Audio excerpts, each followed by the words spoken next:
Hi అండి, అందరికీ నమస్కారం. Welcome to Devi smart kitchen. ఈరోజు వీడియోలో ఉగాది పచ్చడిని గోదావరి జిల్లా స్టైల్లో ఎలా ప్రిపేర్ చేయాలో చూపించబోతున్నానండి. సో లేట్ చేయకుండా ప్రాసెస్లోకి వెళ్ళిపోదాం.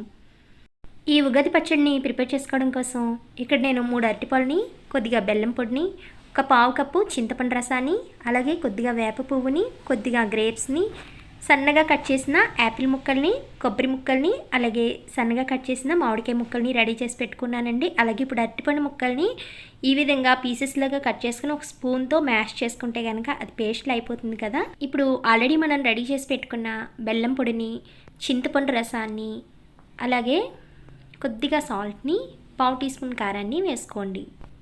అలాగే చిన్న ముక్కలుగా కట్ చేసిన పావు కప్పు మామిడికాయ ముక్కల్ని, పావు కప్పు కొబ్బరి ముక్కల్ని, కొద్దిగా యాపిల్ ముక్కల్ని, అలాగే కొన్ని ద్రాక్ష పళ్ళని కూడా యాడ్ చేసుకోండి. అలాగే ఇందులోకి వేప పువ్వుని కాడలేమీ లేకుండా చూసుకుని యాడ్ చేసుకోండి.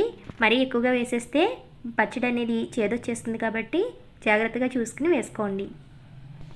అలాగే ఇప్పుడు ఇందులోకి అరటిపండు వేసాం కనుక చిక్కగా ఉంటుంది కాబట్టి కొద్దిగా వాటర్ని కూడా యాడ్ చేసుకుని స్పూన్తో ఇలా అంతా కలిసేటట్టు బాగా కలుపుకోండి.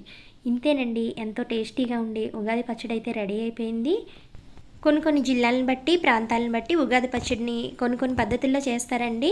కాకపోతే అమ్మ వాళ్ళు ఎప్పుడు కూడా నా చిన్ననాటి నుండి కూడా ఇలాగే చేస్తారు. సో అందుకని ఈ స్టైల్లోనే మీకు చేసి చూపించాను. చాలా టేస్టీగా కూడా ఉంటుంది. ఇంతేనండి, ఈ వీడియో మీకు నచ్చినట్లయితే తప్పకుండా లైక్ చేయండి. అలాగే మన ఛానల్ని సబ్స్క్రైబ్ చేయండి. Thanks for watching.